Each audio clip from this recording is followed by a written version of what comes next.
Hey guys, welcome back to my YouTube channel Cricket Wicket. And after more than 400 players going under the hammer, after 204 players being sold, and after teams spending more than 550 crores combined, the IPL 2022 Mega Auction is done and dusted. They say half the IPL is won on the auction table. Hence today I'll be reviewing the top 5 strongest teams in my opinion ahead of the IPL 2022. Number 1, Delhi Capitals.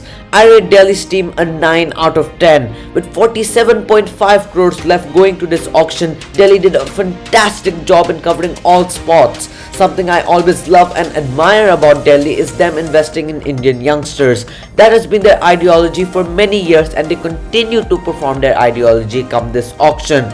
They got U19 stars in Yash Dul, Vicky Oswal all for their base price. They got left arm pacers in Chetan Sakaria and Khalil Ahmed. They have all-rounders in Lalit Yadav, Praveen Dubey and Sarfraz Khan. They paid faith in Kuldeep Yadav, but they also have experienced players to accompany them. They have Mustafizur Rahman, Notgia and Gidi, Shardul Thakur, who I thought was an excellent buy based on what he has to offer. They also have Rovman Powell and Tim Seifert as reserves. So if you see their best playing 11, firstly what you see, they have a top 4 to die for. They got steals in the form of David Warner and Mitchell Marsh. Warner will partner with Prithvi Shaw, then they have Marsh at 3, Punt at 4. Their only weakness might be that their number 5 and 6 could have done with more experience, but they can slot in Mandeep Singh and Rovman Powell. At 7, Shardul Thakur, and at 8, Akshar Patel, who are quality all-rounders, so you have a deep batting order.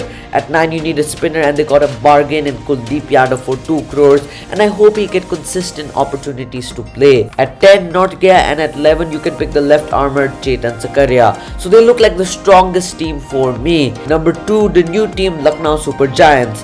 I rate their squad also a 9 out of 10 because of the balance of their squad.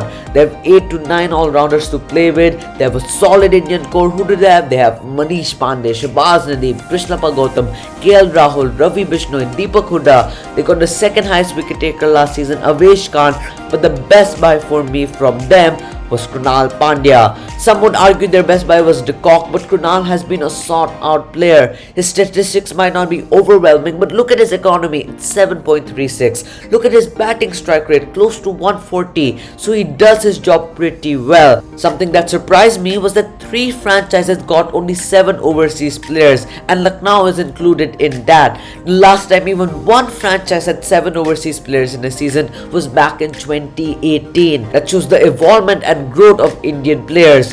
They have the explosive Evan Lewis, the stability in the lower order with the inclusion of Jason Holder, and the pace in Mark Wood. They picked their reserves wisely. Evan Lewis as De Kock's reserve, Holder as Stoinis reserve, Chamira as Mark Wood's reserve, so they had a well set plan. Their best 11 in my opinion would be KL Rahul, De Kock, Manish Pandey at 3, he can be the anchor, Stoinis at 4 because they have quality all-rounders in the lower order, plus he has batted at the top of the order with Melbourne Stars. Deepak Hooda at 5, Krunal and Jason Holder as the lower order, Gautam as your off-spinner, Bishnoi as your leg spinner, and Mark Wood and Avesh Khan as their pacers. So in their first auction, a job very well done. Number 3, Rajasthan Royals. I rate Rajasthan's team a 9 out of 10 too. After winning the inaugural of the IPL, Rajasthan never looked like a formidable squad up until now. Looks like the mega auction is what they needed to turn the tables around. And as people are saying, they hit 4 sixes in the last over. That is because they went on a rampage, getting 4 overseas players for 5 crores in the second accelerated auction. Talk about nerves. They have 4 openers to choose from and almost all their core players are match winners in their respective role. Ashwin and Chahal make a deadly spin attack. Not all teams have a quality off and leg spinner in their side. Chahal, as I said before, was the bargain of the auction for me because for 6.5 crores, an experienced leg spinner, hell, anyone would love to have him in his side. Nathan Coulter-Nile, the power play wicket taker Trent Bolt, the pacey Saini, and Pradesh Krishna make their pacers complete.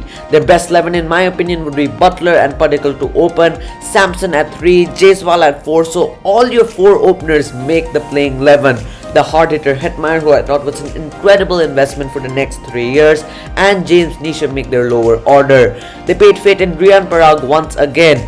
Ashwin, Chahal, Bolt and Pradesh Krishna complete their bowling. Their weakness would be their lower order, as if Hetmyer fails, a lot is put on the shoulders of Parag and Nisham, who have not been in an excellent form. Number 4, KKR. I rate their team a 8.5 out of 10. Except for Shreyas Iyer, they didn't buy anyone for more than 800 lakhs, which shows that they had a plan for each player, saying that okay, we'll bid for him until X amount, and after X amount we have to leave him.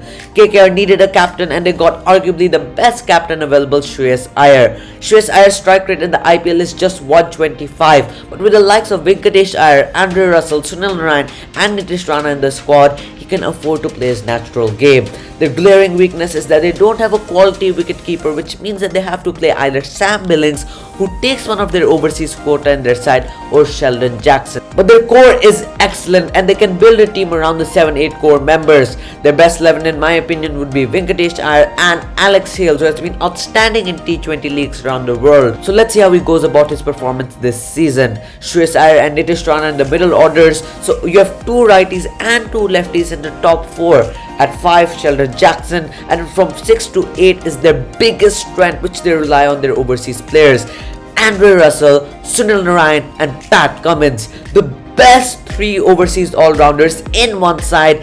Teams have to watch out for them. Shivam Mavi and Umesh Yadav would be my pacers, and Chakravarti would be my mystery spinner. Number 5 would be Punjab Kings. They had retained only 2 players before the auction, hence they had the biggest purse. They made smart purchases early on, and Mr. Consistent Shikhar Dhawan from the marquee players, and afterwards went conservatively. They invested heavily in a few overseas players, in particular such as Liam Livingstone for more than 10 crores, who can bat up to anywhere until number 5, though his IPL stats are not that great. They made a phenomenal buy in Johnny Bairstow, who will bat in the middle order. He gives you the wicket-keeping role, but my favorite buy was Ordean Smith. Yes, Ordean Smith is the muscular West Indian who smacked 36 of 18 balls in the 3rd ODI against India. His strike rate is over 160 in T20 internationals, and he can be used as a pinch hitter at number 3. His economy is on the higher side, but nevertheless, he is a good investment. They repaid fate in Shah Rukh Khan, who got bought for 900 lakhs, and Harpreet Brar, who took the wickets of Kohli, Maxwell and EB in one match. Their best 11 in my opinion would be Mayank Agrawal and Shikhar Dhawan to open, Ordean Smith at 3, Bairstow, Livingstone and Shah Rukh Khan make the middle order, Rishi Dhawan and Harpreet Brar make the lower order. A bit of inexperience there though. Then Rabada, Arshdeep and Rahul Chahar make their bowling a really strong one. So that's it for today's video. Don't forget to like the video, share it and subscribe to the channel if you haven't. Comment down below on who you think looks the strongest team, and don't forget to vote in the many polls I recently posted regarding the IPL 2022 Mega Auction. Tata and adios.